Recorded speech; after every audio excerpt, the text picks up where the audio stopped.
আসসালামু আলাইকুম রহমতুল্লাহ তাআলা ওয়া বারাকাতুহু নাহমাদুহু ওয়া নুসাল্লি আলা রাসূলিল কারীম আম্মা বা'দ। বিআরবি কেবলস আয়োজিত মোনাজাত অনুষ্ঠানে আপনাদের সকলকেই জানাচ্ছি আন্তরিক শুভেচ্ছা এবং মোবারকবাদ। আশা করছি সবাই ভালো আছেন এবং সুস্থ আছেন। প্রিয় দর্শক, আজকে মোনাজাতের আগে আমরা গুরুত্বপূর্ণ একটা ইবাদত নিয়ে কথা বলবো, তা হচ্ছে যাকাত।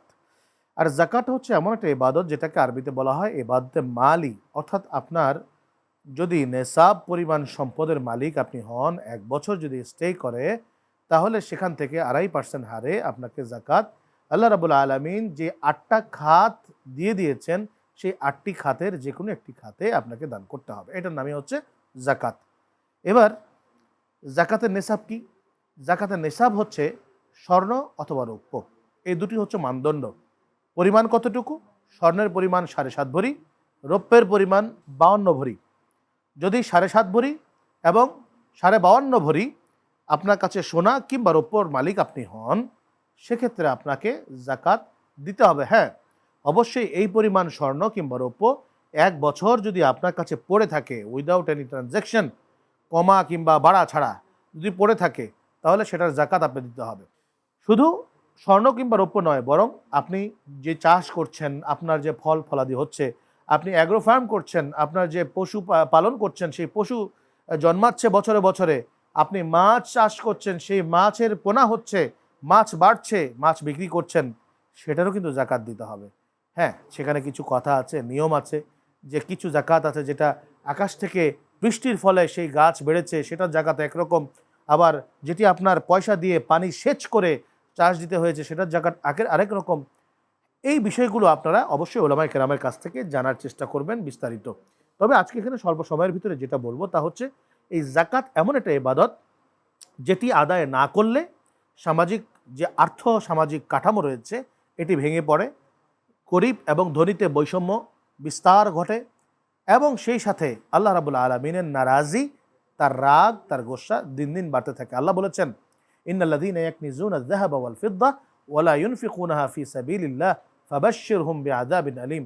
নিশ্চয়ই যারা স্বর্ণ এবং রৌপ্য কুক্ষিগত করলো, জমা করে রাখলো, তা আল্লাহর রাহে ব্যয় করলো না, আল্লাহ বলছেন তাদেরকে কঠিন আযাবের সুসংবাদ দান করুন। কি আযাব দেওয়া হবে?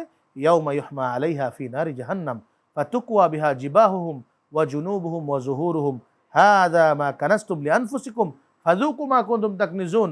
আল্লাহ বলবেন, এই স্বর্ণরৌপ্য গলিয়ে সিল বানাও, তার কপালে সেই গরম সিল মারো, তার পাজরে মারো, তার পিঠে মারো, কারণ সে ব্যক্তি যাকাত দেনওয়ালা হওয়ার পরেও সে যাকাত দিতে অস্বীকৃতি জানিয়েছে, যাকাত দিতে চায় নাই।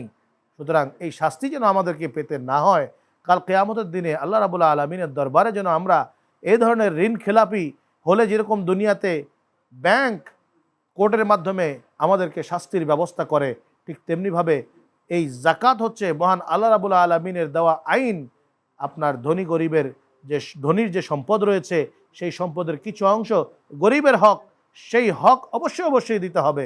অনেকে আছে আমাদের সমাজে যারা বৃত্ত শ্রেণীর লোক রয়েছেন, তারা যাকাতকে জরিমানা মনে করেন, যাকাতের লামসাম কিছু অংশ দিয়ে তারা অস্বীকার করেন। তাদেরকে অবশ্যই সাবধান হতে হবে, যাকাত দিতে হবে। আসুন আমরা আজকে মোনাজাত করি। আল্লাহুম্মা আমিন। রব্বানা আতিনা ফিদ দুনিয়া হাসানাতাও ওয়া ফিল আখিরাতি হাসানাতাও ওয়া কিনা আযাবান নার। হে আল্লাহ, হে রহমান, হে রহিম, এই ধন, এই সম্পদ, এই মালিক, এই যা কিছু রয়েছে সব কিছু তোমারই দান, তোমারই আল্লাহ মহান। আল্লাহ, সব কিছু তুমি দান করেছো আমাদের জন্যে, আমাদের নিয়ামত রাজি ভক্ষণ করবার জন্যে, অনুভব করবার জন্যে, ভোগ করবার জন্যে। এ আল্লাহ, এই নিয়ামত পেয়ে যেন আমরা তোমার এবং তোমার রাসূল পাকের দেখানো পথ মত ভুলে গিয়ে আমরা যেন বিপথে চলে না যাই। আল্লাহ, সেখান থেকে আমাদেরকে তুমি রক্ষা করো। রব্বুল আলামিন, আমাদের যাদের উপরে যাকাত ফরজ হয়েছে, আল্লাহ আমাদেরকে যাকাত দেওয়ার তৌফিক দান করো। রব্বুল আলামিন, আমাদের সমাজে যারা ধনী শ্রেণী রয়েছেন, তাদেরকে তোমার পথ এবং তোমার রাসূল পাকের সুন্নতি পথ অনুযায়ী চলার তৌফিক দান করো। তোমার দেওয়া প্রত্যেকটা হুকুমকে তাদের মেনে চলার তৌফিক দান করো। সুবহানা রাব্বিকা রাব্বিল ইজ্জাতি আম্মা ইয়াসিফুন ওয়া সালামুন আলাল মুরসালিন ওয়ালহামদুলিল্লাহি রাব্বিল আলামিন।